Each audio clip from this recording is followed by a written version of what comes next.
안녕하세요. 반갑습니다. 자, 오늘 공부할 내용 보도록 하겠습니다. 우리 지난주에 했던 것까지가 이제 시험에 집중적으로 많이 나옵니다. 거의 35문제 정도가 이미 공부한 내용입니다. 이제 오늘하고 다음 주에 하는 게 거의 한 5문제 정도밖에 출제 안 됩니다. 이 부동산 거래 신고제도 시험에 최대 9문제 정도 출제됩니다. 용어정의가 부동산 등의 용어정의, 부동산 등은 토지, 건축물, 입주권, 분양권입니다. 임목, 공장재단, 광업재단은 의제부동산이라도 중개대상물인 부동산에는 해당되지만 신고대상물에는 해당되지 않습니다. 114페이지부터 있습니다. 그리고 공급계약도 신고해야 됩니다. 아파트 처음 분양받았을 때 부동산 거래 신고해야 됩니다. 30일 이내에. 계약일로부터 30일 이내입니다. 해제 신고도 해제 등이 확정된 날로부터 30일 이내입니다. 자, 그 다음에 금정체계 구축 운영은 국토부 장관, 그 금정체계에서 금정을 하는 사람은 신고관청, 위반시 제재, 3천만 원 이하 이가태료, 10% 이하 가태료, 500만 원 이하 이가태료 있고요. 그 다음에 자진신고하면 공인중개사법에서는 자진신고해도 면제, 감경제도가 없는데 부동산 거래 신고 등에 관한 법률에서는 자진신고하면 면제, 감경해주는 제도가 있습니다. 조사 시작되기 전에 자진신고하면 면제해주고 조사 시작된 후에는 50% 깎아줍니다. 주택임대차 신고는 보증금 6천만 원 초과 또는 월차임 30만 원 초과하는 경우 계약일로부터 30일 이내에 신고해야 되고요. 해제 등의 변경신고도 30일 이내에, 그 다음에 주택임대차 신고 30일 이내 안 하면 100만 원 이하의 과태료입니다. 자, 그 다음에 포상금입니다. 우리 암기 프린터 28번에 있는데 부동산 거래 신고 등에 관한 법률은 2개월 이내, 공인중개사법에서는 1개월 이내에 포상금을 지급합니다. 공인중개사법하고 부동산 거래 신고 등에 관한 법률 차이가 나죠. 28번 프린터 28번 한번 찾아볼까요? 28번에 보면은 그게 포상금 제도가 있는데 공인중개사법은 결정일로부터 1개월 이내입니다. 그런데 부동산 거래 신고 등에 관한 법률은 접수된 날로부터 2개월 이내. 그 다음에 공인중개사법에서는 국고에서 50% 보조할 수 있는데 부동산 거래 신고 등에 관한 법률은 전액 시군구 재원으로 충당합니다. 자, 외국인 특례입니다. 특례가 특별히 예외를 특례라고 합니다. 그럼 외국인들에게 특별히 우리나라 사람하고 달리 예외를 둔 이유는 외국인들을 규제하기 위해서 외국인들한테 혜택 주려고 특례를 두는 게 아니고요. 우리나라 사람은 신고 안 해도 되는데 외국인은 교환계약이나 승여계약도 60일 이내에 신고해야 되고요. 안 하면 300만 원 이하의 과태료. 계약 이외의 원인, 승여, 상속, 경매, 환매권 행사 등의 경우 6개월 이내에 신고 안 하면 100만 원 이하의 과태료. 그 다음에 허가받는 게 우리 거기 암기 프린터 27번에 보면 군문 명자야 이렇게 암기를 했습니다. 군문 명자야, 군사기지 및 군사시설 보호구역, 문화재 보호구역, 그 다음에 명자야,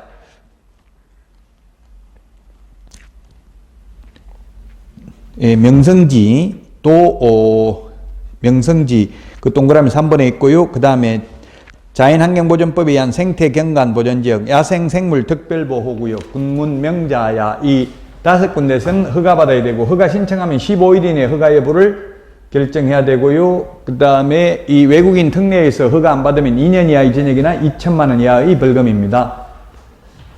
자, 그 다음에 토지거래 허가구역 지정권자는 국토부 장관 또는 시도지사입니다. 만약에 지정을 하려면 도시계획위원회 심의를 거쳐야 되고요. 허가구역은 5년 범위 내에서만 지정할 수 있습니다. 일정 기준 면적을 초과하는 경우 소유권 지상권에 대해서 허가받아야 됩니다.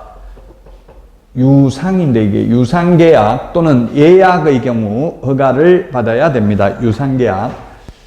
허가는 미리 받아야 되고요. 15일 이내 허가 여부, 이게 외국인 특례도 15일, 그 다음에 지정된 허가구역에서도 15일 이내 허가 여부를 결정해야 됩니다. 허가 안 받으면 무효고요. 그 허가받아야 되는 기준 면적이 암기 프린터 32번에 동그라미 6번에 있습니다. 32번에 동그라미 1번부터 8번까지 있습니다. 주거 미지정은 60제곱미터 초과, 상업지역은 공업지역 150제곱미터 초과, 녹지지역 200, 기타, 기농한, 임백천 이렇게 암겠습니다. 기타 250, 농지 500, 임야 1000제곱미터 초과하는 경우 허가받습니다. 자, 그 다음에 사용해야 되는 의무기간이 거기에 암기 프린터 32번에 동그라미 6번에 있는데 주거용, 복지시설, 편익시설 2년이고요. 그 다음에 사업용 토지 4년, 현상보존 5년입니다. 자, 허가 안 받으면은 무효고요. 2년 이하의 진액이나 100분의 30에 상당한 금액 이하의 벌금입니다.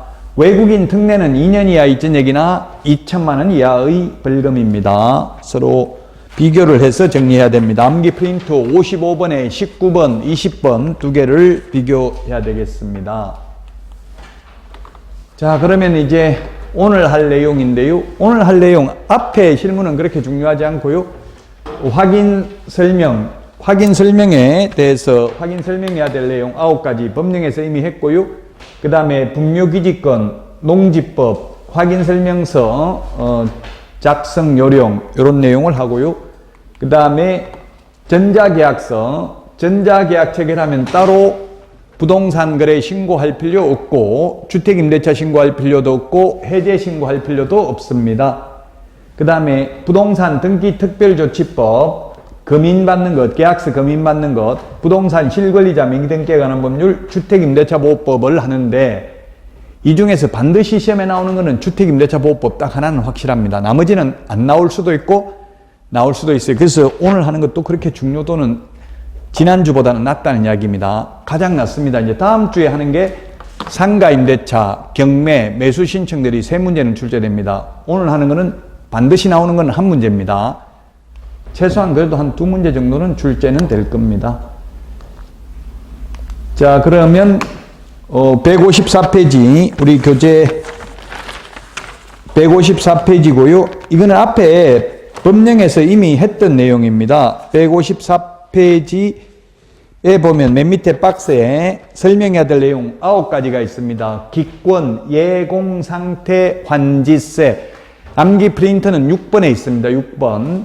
암기 프린터는 6번. 그 부동산을 특정지을 수 있는 소재지, 면적 등 기본적 사항. 자, 권리관계가 되겠고요.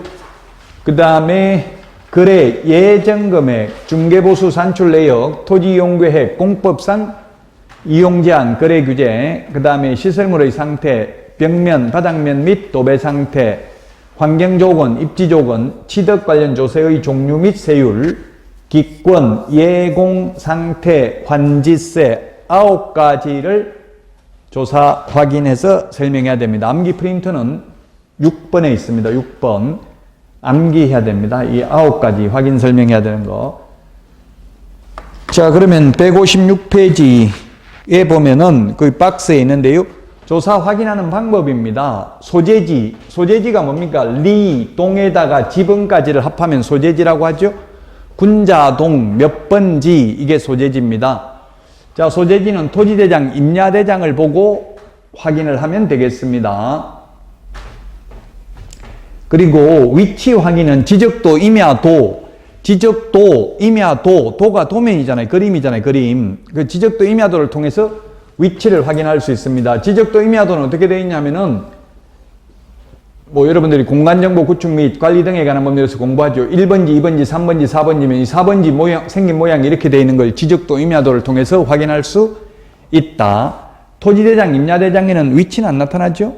그냥 몇 번지, 면적이 얼마다 이런 것만 나오고요. 지목은 28개 지목이 있는데 전답, 가수원, 목장용지, 공장용지 등이 있는데 토지대장, 임야대장에는 정식 명칭이 기재되어 있고 지적도, 임야도에는 부호, 약호로 표시되어 있죠. 부호, 약호로 어떻게 표시되어 있어요? 천, 원, 차, 장. 천원, 차장, 장차천은 어떻게 지적법 선생님 어떻게 암기해요? 혹시 기억 안 나요? 장차천은 천원, 차장 기억 안 나요? 천원, 차장. 옛날에는 우리가 버스, 제가 고등학교 다닐 때는, 중학교 다닐 때는 시내버스 타면 차장이 있었어요. 차장. 그 차장 1,000원. 그리고 시내버스 요금도 옛날에는 1,000원 했어요. 근데 지금은 얼마예요? 모르죠. 얼마인지 시내버스 요금. 아니, 저도 국회에 나와가지고 시내버스 요금 얼마냐 토론할 때 물으니까 모르더라고요. 제가 어릴 때 막 분노했거든요. 전철 요금이 얼마인지도 모르고 버스 요금도 얼마인지도 모르는 저런 인간이 있나 막 이렇게 생각했는데 지금 제가 하나도 모르거든요. 그냥 카드로 내버리고 이러니까 얼마인지 신경을 안 쓰니까 사실은 모르겠더라고요. 옛날에 1,000원 했는데 아마 지금은 1,000원보다는 비쌀 거예요. 1,000원 차장 1,000원 뭐 이런 식으로. 이게 뭐냐면 천이 하천이고 원이 유원지고요. 그 다음에 차가 주차장입니다. 주차장. 그리고 장이 공장용지입니다. 공장용지. 공원입니다. 공원. 그래서 이게 첫 대가리 두 문자 1음절을 표시합니다. 차문자. 근데 원칙적으로 두 문자를 표시하는데 요 네 개만 차문자 2음절을 보로 표시를 합니다. 지금 실무기 때문에 전 과목 다 나옵니다. 이 과목 저 과목 조금씩 다 나와요. 그래서 특별히 공부 안 해도 다른 과목 배운 걸로 가지고 다 맞출 수 있습니다. 80% 이상은. 자, 면적은 토의대장, 임야대장을 보면 되고요. 경계가 지적도 임야도상의 선, 이게 경계입니다. 1번지와 4번지의 경계가 이거잖아요. 그래서 경계는 지적도 임야도를 보시면 되겠고요. 지형, 땅이 생긴 모양이 지형입니다. 지형, 4번지 지형이 이렇게 생겼잖아요. 이게 지형이고요. 그래서 여러분들이 한번 이걸 떼보는 게 좋아요. 지적도, 임야도, 토의대장, 임야대장 이런 걸 한번 떼보고 수업을 듣는 게 훨씬 눈으로 직접 한번 보는 게 도움이 많이 된다고요. 자, 그 다음에 지세, 땅의 기울기는 지적도, 임야도에 나타나지 않습니다. 지적도, 임야도는 평면도입니다. 그래서 높낮이는 안 나타난다고요. 따라서 이 지세, 기울기 이런 거는 현장 답사를 통해서 확인을 해야 되겠고요. 자, 그 다음에 건축물의 소재지, 면적 등은 건축물 내장을 통해서 확인하면 되고요. 건축물의 방향은 동향인지 남향인지 이거는 건축물 내장이 나타나지 않습니다. 현장 답사를 통해서 확인해야 됩니다. 그 다음에 시험에 건축물 내장을 통해서 확인할 수 없는 것, 건축 설비, 외부 형태, 노후 정도 이런 게 출제된 적이 있기는 합니다.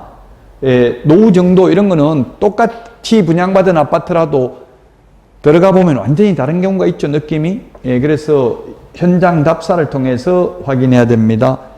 우리나라는 남향, 북향 중에서 어느 쪽을 선호합니까? 아파트라면 남향하고 북향 뭘 선호해요?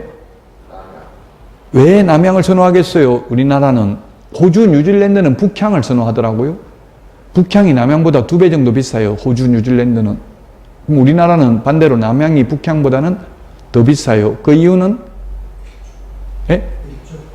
그렇죠.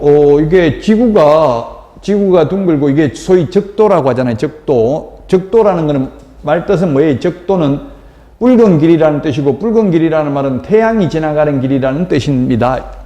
근데 실제로는 태양이 지나가는 게 아니라 지구가 돌고 있죠. 그러나 우리는 이걸 적도라고 불렀어요. 옛날부터 붉은 길, 태양이 지나가는 길이라고 해서. 그래서 우리는 북반구에 있기 때문에 남쪽을 봐야 햇빛을 볼 수 있고 호주, 뉴질랜드는 남반구이기 때문에 북쪽을 봐야 햇빛을 볼 수 있죠. 호주, 뉴질랜드는 지금 여름이에요. 우리나라하고 반대더라고, 계절이. 남반구에 있는 나라들은. 우리나라 겨울일 때 거기는 여름이고요. 자, 어쨌든 그래서 우리나라는 남쪽을 봐야 햇빛을 볼 수 있는데 요즘 아파트 분양하는 걸 보면 옛날에는 정남향 이런 게 있었는데 요즘은 정남향 이런 건 없어요. 거의 어떻게 이렇게 만약에 이게 남향이면 비슷하면 이쪽으로 지어놓은 거는 남서향, 이쪽으로 지어놓은 거는 남동향 이런 식으로 해서 다 그냥 남향이라고 해요. 그러면 요즘은 뭘 선호합니까? 남서향을 선호합니까? 남동향을 선호합니까? 아파트 보통? 남동? 젊은 분들은 남서를 선호하는 경우도, 저도 거의 남서 쪽에서 많이 살아봤고, 지금 10년 넘게 살고 있고, 이제 앞으로 남동향으로 갈 예정인데, 저는 지금 서쪽에만 계속 살아봐가지고 동향이 그립기는 해요. 근데 이게 남동향은 아침에 햇빛이 들어오고, 남서향은 오후에 막 한 5시, 6시 되면 햇빛이 들어오더라고요. 뭐가 좋은지는 모르겠어요. 근데 저는 왠지 그냥 옛날부터 남동향, 남서양을 선호하는데 요즘은 남서양도 많이 짓고 오히려 좋은 면적이 비싸고 이런 걸 남서양에 많이 배치하는 경우도 있더라고요. 자, 그래서 남서향인지 남동향인지 이런 거는 현장 답사를 통해서 확인해 봐야지 건축물 대장에는 안 나타난다는 이야기입니다. 방향까지는. 자, 다음은 196페이지. 지금까지 한 내용 이거는 크게 중요하지는 않습니다. 이제 분묘기지권하고 장사 등에 관한 법률 요 두 개를 합해서 시험에 잘 출제됩니다.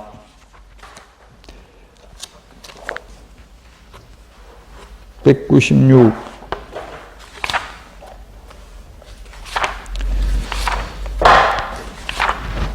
분묘기지권이라는 게 있는데, 이 분묘기지권이라는 것은 뭐냐면 지상권에 유사한 관습법상 물권입니다. 그래서 물권법에 보면 지상권 나오는데, 물권은 법률이나 관습법에 의하지 않냐고는 임의로 창설할 수 없죠. 그 부동산에 관련되어서 명문 규정이 없이 관습법상 인정되는 물권 딱 두 개입니다. 분묘기지권하고 법정지상권 두 개만 인정됩니다. 분묘기지권하고 법정지상권만 관습법으로 인정됩니다. 그래서 통행권 같은 경우는 관습법으로 인정되지 않습니다. 그래서 뉴스에 간혹 나온 거 보면 통행권은 관습법으로 인정되지 않기 때문에 오랜 세월 몇십 년 지나다니는데 갑자기 땅 주인이 바뀌어가지고 개인 땅이라고 그냥 철조망 치가지고 못 들어가게 막아버리고 이런 경우가 발생하는 경우 있죠. 그래서 뉴스에 나오고 이런 게 많아요. 왜 그렇게 했어요? 땅 소유자들은 이제 그 비싸게 팔아먹으려고 그거 안 사면 못 들어가게 만들면 그런 식으로 하는 경우가 많이 있습니다. 관습법상 인정되는 거는 분묘기지권하고 법정지상권 두 개인데요. 그럼 분묘기지권이라는 게 뭐냐 하면 남의 땅에다가 묘를 설치해놨다 하더라도 오랜 세월이 지나면 그 묘를 강제로 이장 안 시키고 그 계속 사용할 수 있는 권리를 분묘기지권이라고 합니다. 그게 20년입니다. 20년. 우리 민법에서도 시효취득이 20년이죠. 20년 동안 그 땅에서 농사를 계속 지었으면 공연 평연하게 그 토지 소유권을 시효취득하는 것처럼 분묘기지권은 토지 소유권을 시효취득하는 건 아닙니다. 분묘기지권을 시효취득합니다. 그 묘를 사용할 수 있는 권리가 있는 거지 땅 소유권을 취득하는 건 아니라고요. 분묘기지권이라는 게. 자, 분묘기지권은 봉분이 있어야 된다. 봉분이 뭡니까? 이 묘가 위로 불러가게 올라온 거 이걸 봉분이라고 그래요. 봉분. 이 봉분의 높이죠, 이게. 그래서 봉분이 있어야 되고 평장, 암장, 가묘, 예장은 분묘기지권 인정되지 않는다. 평장이 뭡니까? 노무현 전 대통령 묘 가보니까 이런 봉분이 없고요. 그냥 평평한데 평지인데 그 위에다 돌만 너럭바위 자연석 돌만 하나 얹어놨더라고요. 그 돌 밑에다가 골분 뼈의 가루를 그냥 묻어 놓은 거예요. 그게 평장입니다. 평장. 평장은 일반 국민들이 평평하게 묻어 놓으면 그게 묘가 있는지 없는지 알 수가 없죠. 그래서 분묘기지권 인정되지 않고요. 암장이 뭡니까? 암장. 우리 살인사건 나면 암매장했다 이런 건 뉴스에 나오잖아요. 암장 밑으로 푹 파고 묻어놨다. 그럼 당연히 일반 국민들이 묘가 있다는 걸 알 수 없으니까 분묘기지권 인정 안 되고요. 가묘, 예장. 가묘하고 예장은 같은 말입니다. 예습할 때 예자잖아요. 미리 묻어놓은 묘. 즉 사람 죽지도 않았는데 명당자리 미리 잡아놓은 경우 있더라고요.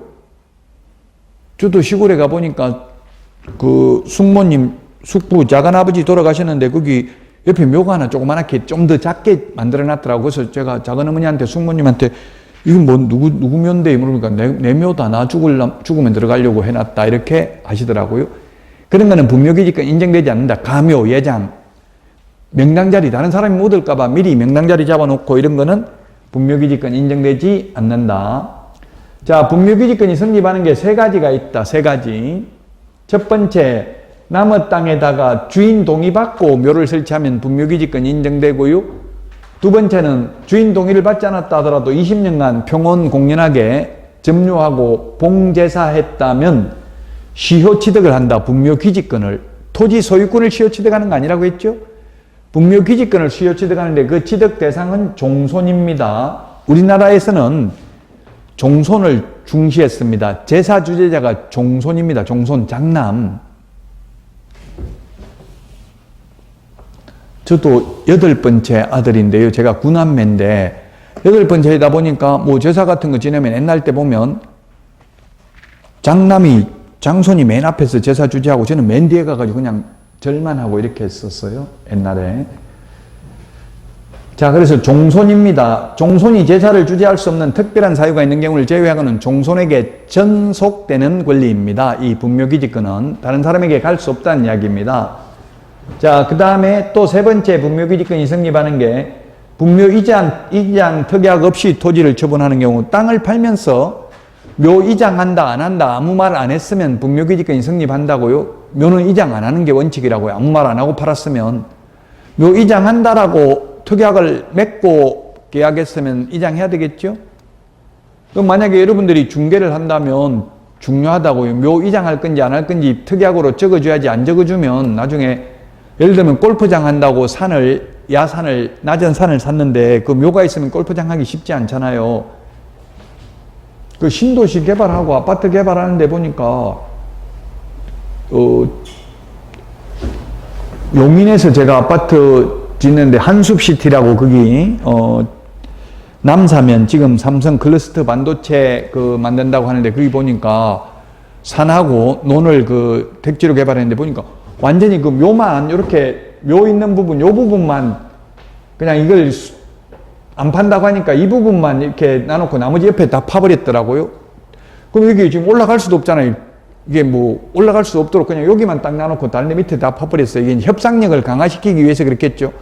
그러면 이 묘 주인은 이장 안 하겠다 이렇게 말하기가 쉽지 않잖아요. 저기 성묘하러 올라갈 수도 없도록 이렇게 만들어 놓은 경우도 있더라고요.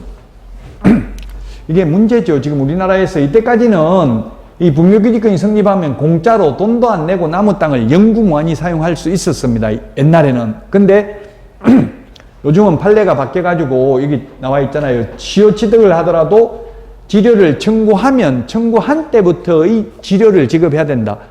땅 사용료는 내야 된다고요. 옛날에는 땅 사용료도 안 내고 공짜로 영구무한히 사용할 수 있었습니다.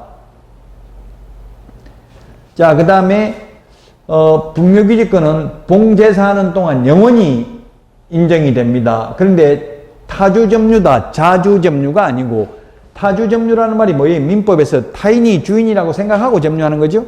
그래서 토지 소유권 시효취득은 할 수 없다는 이야기입니다. 토지 소유권을 시효취득하려면 자주점유해야 되죠. 자기가 주인이라고 생각하고 점유해야 소유권에 대한 시효취득을 할 수 있습니다. 따라서 이 분묘를 봉제사하는 기간 동안 타주점유기 때문에 토지 소유권을 시효취득하는 것은 아니다. 분묘기지권의 효력이 미치는 범위는 개별적으로 판단해야 된다.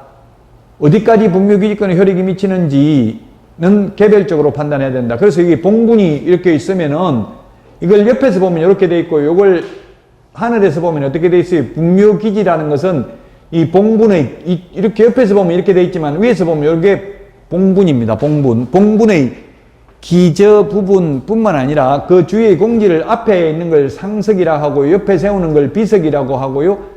그리고 봉분 뒤에 무덤에 반달 모양으로 둔덕을 조성해서 약간 불룩하게 묘 뒤에 이렇게 해놓는 경우 있어요. 이걸 사성이라고 합니다. 그래서 분묘기지권의 효력이 미치는 범위는 반드시 사성까지 미치는 것은 아니다. 이 말은 미칠 수도 있고 안 미칠 수도 있고 사회 통념상 판단해야 된다고요. 사회 통념상 개별적으로 판단해야 된다. 어디까지 미치는지는. 그리고 분묘기지권이 있다 해서 새로운 분묘를 신설하는 건 안 됩니다. 그래서 남편이 먼저 사망해서 분묘기지권이 성립하고 있다고 해서 남의 땅에다가 분묘기지권에 기해서 또 배우자묘를 추가로 설치하는 건 안 됩니다. 신설하는 것은. 그리고 합장하는 것도 안 됩니다. 그리고 일부가 멸실되었다 하더라도 원상 회복이 가능한 일시적 멸실에 불과하다면 분묘기지권은 존속하고 있다고 보는 게 상당하다는 게 판례이고요. 그 다음에 2001년 1월 13일 전에 설치된 분묘에 대해서는 분묘기지권이 인정되고요. 2001년 1월 13일이 뭐냐면 장사 등에 관한 법률이 시행된 시기입니다. 이 장사 등에 관한 법률이 시행된 이후에 설치된 분묘는 분묘기지권을 시효취득할 수 없습니다. 옛날에 분묘기지권은 영구무한히 영원히 사용할 수 있었지만 지금 장사 등에 관한 법률 저나 여러분들은 지금 사망해도 매장이 30년밖에 안 되고요. 원칙 한 번 연장 가능합니다. 최장 60년밖에 안 됩니다. 이제. 그러나 옛날에 돌아가신 분들은 영구무한히 그 분묘를 봉제사하고 관리하는 동안 사용할 수 있습니다. 관리는 해야 됩니다. 그냥 방치해버리면, 산에 묘를 방치해버리면 한 5년만 지나면 아카시아 나무 이런 거 나가지고 그냥 산인지 묘인지 구분하기 어려워요. 그러면 분묘기지권 인정이 안 된답니다. 안 된다는 이야기입니다. 봉제사하고 관리를 해야 됩니다. 봉제사라는 말을 쓰는데 봉제사가 뭡니까? 봉사하고 제사하는 게 봉제사지요. 봉사하는 거는 벌초 같은 거 하고 관리를 해야 된다는 이야기입니다. 그 잔디 같은 거 이런 거 깎고 벌초하고 이렇게 하죠. 묘 있으면 보통 1년에 한 번 정도는 최소한 합니다. 이게 분묘기지권이고요. 그 다음에 아까 말했지만 장사 등에 관한 법률은 2001년 1월 13일 이후에 사망하신 분들부터 적용되는 게 장사 등에 관한 법률입니다.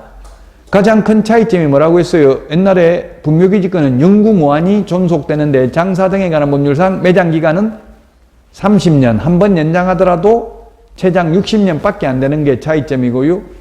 그 다음에 이제 그 면적 제한도 분묘기지권은 특별히 면적 제한이 없었는데 장사 등에 관한 법률에서는 설치 면적 제한도 있습니다. 설치 장소 제한도 있습니다. 자, 매장이라는 거는 뭐냐면 매장, 시신이나 유골을 땅에 묻어서 장사하는 거예요. 옛날에는 시체라고 했는데 지금은 시신으로, 시체나 시신이나 같은 말이죠. 몸체자, 몸신자. 그런데 왠지 시체라고 하면 약간 부정적, 무섭고 막 약간 부정적 이미지의, 시신이라고 하면 왠지 좀 더 좋은 용어 같은 느낌은 듭니다. 그래서 매장이란 시신이나 유골을 땅에 묻어서 장사하는 걸 매장이라고 하고요. 화장이라는 것은 불에 태워서 장사하는 것을 말합니다. 자연장이란 화장한 유골의 골분, 뼈의 가루를 수목, 화초, 잔디 등의 밑이나 주변에 묻어서 장사하는 것을 자연장이라고 합니다. 보통 뭐 바다나 강에다가 뼈의 가루를 뿌리는 경우도 있던데요. 드라마 같은 거 보면 법에는 그런 거 없습니다. 강물에다 바다에다가 뿌려서 장사하는 방법은 장사하는 방법은 없습니다. 게장, 옮기는 걸 게장이라고 합니다. 게장. 봉안은 옛날엔 낙고를 지금 봉안이라고 합니다. 받들어 안치하는 걸 말하죠. 그 다음에 분묘는 시신이나 유골을 매장하는 시설을 분묘, 묘지란 분묘를 설치하는 구역이 묘지입니다. 묘지하고 분묘하고 뭐가 더 넓은 개념입니까? 묘지가 더 넓죠. 공동묘지, 가족묘지, 여러 개의 분묘가 들어갈 수 있다는 이야기입니다. 분묘라는 거는 이게 묘 하나 딱 있는 게 이게 분묘고요. 이 분묘, 시신이나 유골을 매장하는 시설을 분묘라 하고요. 묘지란 분묘를 설치하는 구역을 묘지라고 합니다. 그래서 가족묘지라고 하면 여러 개의 분묘가 들어갈 수 있다는 이야기입니다. 장사 등에 관한 법률과 분묘기지권 합해서 한 문제 정도 출제됩니다. 자, 119페이지에 있는데요.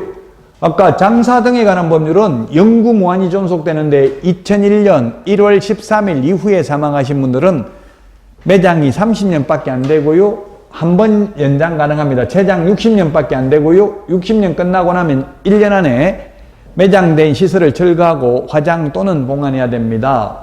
분묘 면적은 개인 묘지는 30제곱미터를 초과할 수 없고요. 공설, 가족, 종중, 문중, 법인 묘지 안의 분묘 일기 및 당의 분묘의 상석, 비석 등 시설물 설치 구역 면적은 10제곱미터, 합장은 15제곱미터를 초과할 수 없습니다. 요거 시험에 출제됐습니다. 15제곱미터, 시험에는 20제곱미터 X로 나왔어요. 왜냐면 여기 10제곱미터니까 합장이 뭐예요? 부부 같이 묻는 거 이런 게 합장이잖아요. 합해서 매장하는 게 합장입니다. 합장은 20제곱미터가 아니라 15제곱미터를 초과할 수 없습니다. 자, 그 다음에 개인 묘지는 30제곱미터 이하, 개인 자연장리는 30제곱미터 미만, 가족 묘지는 100제곱미터 이하, 가족 자연장리는 100제곱미터 미만, 문중묘지 1000제곱미터 이하, 문중자연장리는 2000제곱미터 이하, 법인묘지는 10만 제곱미터 이상입니다. 10만 제곱미터 이상, 여기 잘못됐네요. 10만 제곱미터. 법인묘지는 10만 제곱미터 이상입니다. 법인자연장지 5만 제곱미터 이상. 자, 199페이지.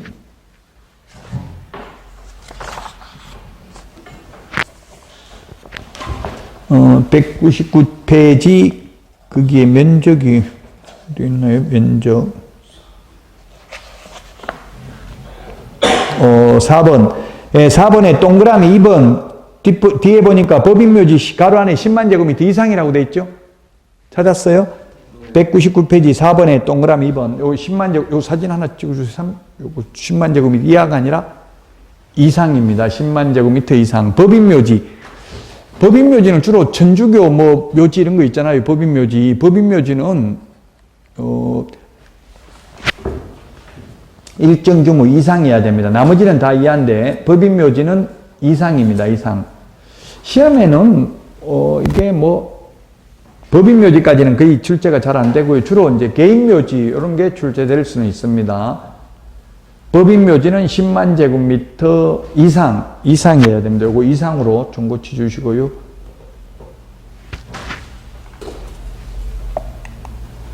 자, 그 다음에 사전신고, 사후신고, 사전허가 요거 구분을 해야 되겠죠.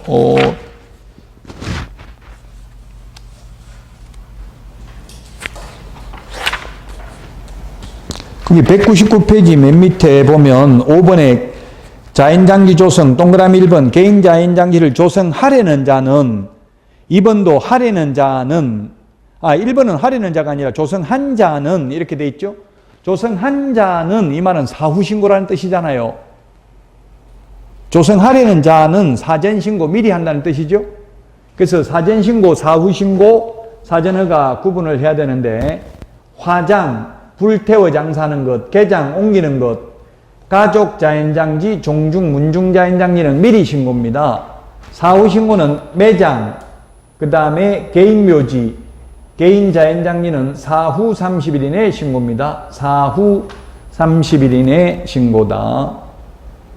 자, 그 다음에 사전허가입니다. 가족, 종중, 문중, 법인묘지의 경우 사전에 미리 허가받아야 됩니다. 법인 자연장지도 미리 허가받아야 됩니다. 법인 자연장지도 미리 허가받아야 된다. 자, 가족 묘지, 종중, 문중, 묘지는 미리 허가받아야 되는데 가족 자연장지의 경우에는 가족 자연장지, 문중 자연장지는 미리 신고만 하면 되죠. 그러면 정부에서는 지금 뭘 권장하는 거예요? 가족 묘지 하라는 이야기입니까? 가족 자연장지를 하라는 이야기입니까? 즉 장사 등에 관한 법률은 한마디로 말하면 매장을 하여서는 아니 되고 화장하여야 한다. 딱 한 줄로 줄일 수 있습니다. 법 전체를 보면. 미리 허가받아야 되잖아요. 허가. 가족 묘지 설치하려면 허가는 허가 안 내줄 수도 있는 거죠. 그래서 화장을 권장합니다. 지금 우리나라 화장 비율이 정확한 비율은 모르겠는데 약 70% 정도 되는 걸로 알고 있어요. 화장이. 노무현 전 대통령 수원에서 연화장에서 화장하고 비율이 확 높아졌대. 그전에는 매장하는 비율이 더 높았다고요. 한 70% 정도 된 걸로 알고 있어요. 매장 비율이. 지금은 화장 비율이 더 높답니다.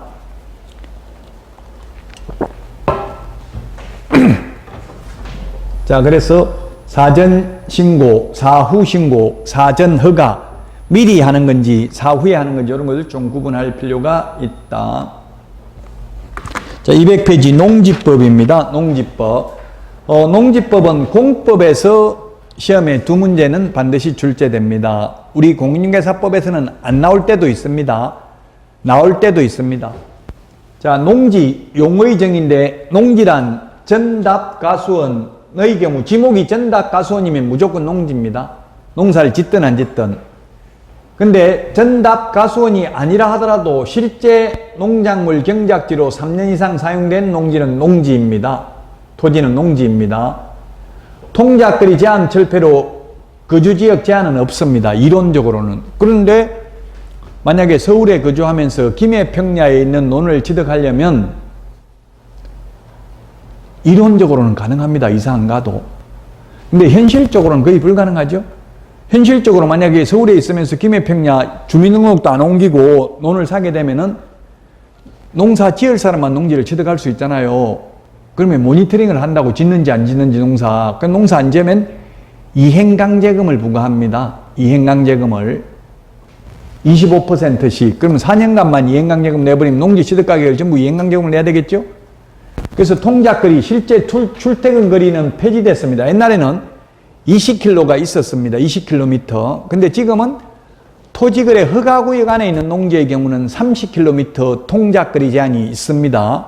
허가구역이 아니라면 40km 떨어진 농지도 취득할 수 있습니다. 자, 지목이 전답과수원이면 무조건 농지고, 전답과수원이 아니라도 예를 들면 시골에 있는 대지입니다. 대지인데 옛날에 제가 어릴 때는 저는 초가집에 있었습니다. 초가집 이거 사람 안 살면 금방 무너집니다. 지금 시골에도 빈집 엄청나게 많습니다. 시골 아닌데도 지금 빈집, 서울도 빈집 있어요. 인터넷 쳐보면. 이게 빈집에 이제 집터에 그냥 여기다 배추를 3년 동안 심어놨습니다. 지목은 전답과수원이 아니고 지목은 대라고요, 대. 지목이 대인데 여기에 3년 동안 배추를 심어놨으면 뭐라고요? 농지라고요, 농지. 그럼 이 농지에다가 집을 지으려면 농지 전용 부담금을 내야 됩니다. 공시지가 30% 돈을 내야 된다고요? 그래서 여러분들 어떻게 해야 되겠어요? 이런 걸 대지에다가 농사 짓고 있으면 빨리 배추 뽑아내버리고 농사 안 지었다고 해야 되겠죠? 적발되면. 근데 이게 위성사진 이런 게 다 있기 때문에 실제 거짓말하기가 어렵습니다. 현실적으로는. 그래서 지목이 전답과수원이면 무조건 농지인데 지목과 상관없이 실제 3년 이상 농지로 사용된 토지는 농지에 해당된다고요? 그 농지에다가 집을 지으려면 소위 대체농지 조성비라고 불러요. 농지 전용 부담금을 내야 된다. 자, 농업인이 우리 공인중개사법에 출제된 적은 없습니다. 공법에 출제될 수는 있습니다. 1000제곱미터 이상에서 90일 이상 농업에 종사하는 자가 농업인이고요. 그 다음에 330제곱미터 이상 온실, 버섯재배사, 비닐하우스에서 경작 또는 재배하는 자, 대가축, 소 2마리, 중가축, 중간가축 10마리, 소가축 102, 소가축은 조그만한 가축이란 뜻이에요. 소를 말하는 게 아니고요. 그 다음에 가금 1천수, 꿩을 1000마리 키우는 경우, 꿀벌 10군 이상을 사용하거나 1년 중 120일 이상 축산업에 종사하는 자, 농산물 연간 판매액이 120만 원 이상인 자, 농업인입니다. 그럼 농업인하고 농업인 아닌가 하고가 왜 중요하냐면, 실무적으로 보면 농업인의 경우 농업인들은 우리 농어촌 특별세 내잖아요. 세법에서. 이 농어촌 특별세 내는 거 가지고 농업인들에게 보조를 해줍니다. 그래서 농업인들의 경우 전부 정부에서 거의 50% 이상, 예를 들면 비닐하우스 이런 거, 꽃감, 농사 짓다 꽃감 말리는 거, 덕장 이런 거 만들려면 50% 이상 국가에서 보조해 줍니다. 농어촌 특별세 가지고, 농업인들만. 그리고 농업인들은 농가주택을 지으려면 농업진흥지역 안에서도 지을 수 있어요. 옛날로 말하면 절대농지, 절대로 농사만 지어야 되는 땅에서도 농가주택은 지을 수 있다고, 논 가운데에다가 집을 지을 수 있다고, 농업인인 경우는. 그래서 농업인, 만약에 여러분들도 배우자가 시골에 귀농하자 하면은 너 먼저 가가지고 농업인으로 인정받으면 따라갈게, 이렇게 하면 되겠죠. 그래 놓고, 저도 와이프가 그러더라고. 그래 놓고 이제 인정받았다 가자 하니까 안 가겠다. 혼자 가서 농사 지어가지고 보내라, 택배로. 이렇게 이야기하고 안 따라가려고 하더라고요. 어쨌든 이게 참 시골에 가서 사는 게 쉬운 일은 아니에요. 왜냐면 그냥 혼자만 살면 되는 게 아니라 시골에는 그 이웃 주민들하고 이게 맨날 뭐 사주고 이렇게 해야 되지. 안 그러면은 금방지다 하고 말 왕따 시켜버린다고요. 그럼 맨날 사주고 또 일 도와주고 이렇게 해야 좋다고 하니까 그게 피곤하다고요. 그런 게. 거의 반 이상은 귀농, 귀촌했다가 다시 돌아옵니다. 귀농하고 귀촌 차이가 뭐예요? 귀촌은 그냥 시골에서만 사는 거고, 다른 수입이 있어가지고 농사 안 지어도 먹고 살 수 있는 사람이 귀촌이죠. 귀농은 그게 주업이 농업을 주업으로 하는 게 귀농이에요. 농사 지어가지고 먹고 살아야 돼요. 그 귀농이 더 피곤하죠, 귀촌보다. 귀촌은 그냥 가서 시골에서 살기만 하는 거죠. 자, 농지 소유 상한은 원칙적으로 소유 상한이 없습니다. 근데 예외적으로 소유 상한이 있는데, 비농업인이 상속받는 경우에는 10,000제곱미터 밖에 소유 못합니다. 저도 비농업인으로서 제가 상속을 받아봤습니다. 부모님 돌아가셔가지고. 그러면 10,000제곱미터까지는 농사 안 지어도, 원래 농지는 한마디로 말하면, 농지법은 한마디로 줄이면, 한 줄로 줄이면 농지법은 경자유전 원칙입니다. 경자유전이라는 게 뭐냐면 농사 지을 사람만 농지를 소유해야 된다는 원칙이 경자유전의 원칙입니다. 농사 지을 사람만 소유해야 된다고요? 우리 임야 같은 경우는 임업에 종사 안 해도 산 취득해도 되죠? 근데 농지는 반드시 농사 지을 사람만 농지를 취득해야 됩니다. 원칙적으로. 물론 예외적으로, 이게 예외라고요. 농사 안 지어도, 비농업인이 농사 안 지어도 상속으로 취득한 경우는 만재고 밑에까지 가지고 있어도 된다고요. 그 다음에 8년 이상 제촌작용하다 인농하는 경우, 제가 어릴 때 시골에서 태어났지만 저도 인농했잖아요. 나왔잖아요. 어릴 때 제가 도시로 떠나왔는데, 이렇게 인농하는 경우에는 50% 정도는 다시 돌아갑니다. 그래서 돌아가면 또 농사 지어야 되니까 만재고 밑에까지는 농사 안 지어도 소유할 수 있다고요. 그 다음에 주말 체험 영농은 직접 농업 경영을 하지 않더라도, 이게 시험에 가장 많이 나왔습니다. 중개실무에는. 주말 체험 영농은 1000제곱미터 이하가 아니라 미만입니다. 미만. 1000제곱미터 미만인데 세대원 전부가 소유하는 면적, 합산한 면적입니다. 합산. 세대원 전부 합산한 면적이 1000제곱미터 이하가 아니라 1000제곱미터 미만입니다. 1000제곱미터 미만. 202페이지, 우리 교재 202페이지 거기에 밑에서 한 6번째 줄에 3번에 동그라미 3번 있잖아요. 동그라미 1, 2, 3번 있죠? 이게 동그라미 3번 별표 해놓고 시험에 가장 많이 나왔다고. 주말 체험용 농은 부부 각각이 아니고, 부부가 아니라 세대원, 부부이든 아니든 세대원이 중요하죠. 세대원이란 뭐가 세대원입니까? 주민등록표에 같이 등재되어 있는 사람이 세대원이죠? 세대원 전부 합산한 면적이 1000제곱미터 미만입니다. 그래서 시험에 이런 게 나왔다고요. 세대원인 부부가 남편 명의로 550제곱미터, 부인 명의로 550제곱미터 취득할 수 있다. 안 되잖아요. 1000제곱미터 미만이어야 되니까. 합산입니다. 합산. 세대원 합산. 세대원 각각 X 출제됐습니다. 합산한 면적이 1000제곱미터 미만입니다. 자, 202페이지에 있습니다. 지금 농지 취득자익증명은 농지를 취득하려면 농지 취득자익증명을 받아야 돼요. 그럼 농지 취득자익증명 받으려면 뭘로 하냐면 농업경영계획서를 작성해서 제출합니다. 농사 짓겠다는 계획을 제출한다고요. 계획서 제출해놓고 농사 안 지으면 이제 이행강제금을 부과한다는 이야기입니다. 자, 농지 취득자익증명은 누가 발급해 주냐면 시구읍면장입니다. 시구읍면장인데 군수하면 X입니다. 군수 대신에 업장면장입니다. 그럼 남양주 같은 데는 지금 면도 있고요, 읍도 있습니다. 별내면이었는데 지금 별내 동으로 바뀌었는지 모르겠는데, 남양주시 별내면이라고 있었죠? 지금 별내 신도시대에서 아마 동으로 바뀌었을 수도 있어요. 별내면이면 면장한테, 예를 들면 화도읍이면, 남양주시 화도읍이면 반드시 업장한테 받아야 되고요. 호평동, 평내동이면 남양주 시장한테 받아야 됩니다. 시구읍면장입니다. 공법에서 판례가 출제된다면 요거 거의 유일하게 이거 하나입니다. 농지 취득자익증명은 안 받았다고 해서 법률행위 효력 요건은 아니다. 농지 취득자익증명 못 받았다고 그 매매계약 자체가 당연히 무효가 되는 것은 아닙니다. 다만 소유권 이전 등기할 때 첨부해야 됩니다. 그럼 농지 취득자익증명이 없으면 등기를 신청할 수 없겠죠?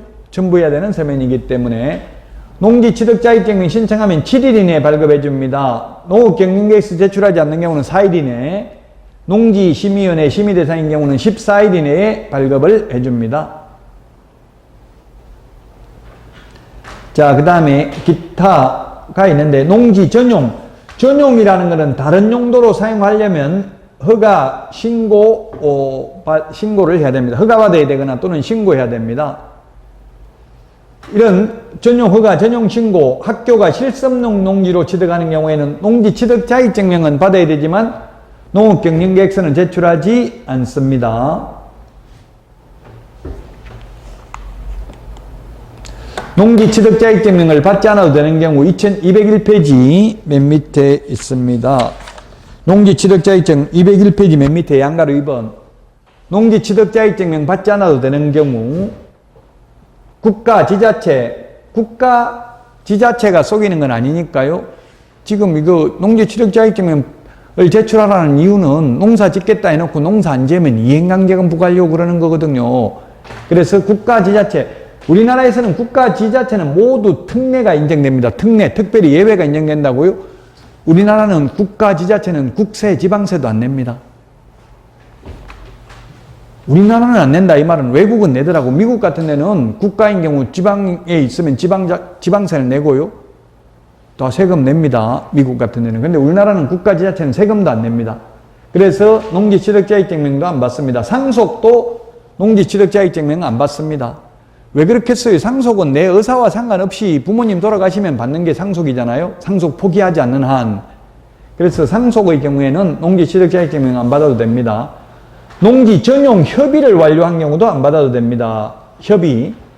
그러나 농지 전용 허가, 전용 신고는 받아야 됩니다. 협의라는 것은 국가, 지자체, 공공기관, 공공단체만 협의할 수 있습니다. 합병, 분할. 합병, 분할은 어차피 자기 거 자기가 취득하는 거니까 안 받아도 됩니다. 어차피 자기 거, 분할은 자기 거 자기가 가져오는 거잖아요. 합병도 마찬가지죠. 둘이 합해졌으니까 자기 거 자기가 취득하는 겁니다. 시효취득의 경우 농지취득자격증명 받지 않습니다. 토지거래 허가구역안에 있는 농지의 경우 허가받으면 농지취득자격증명 받은 것으로 봅니다.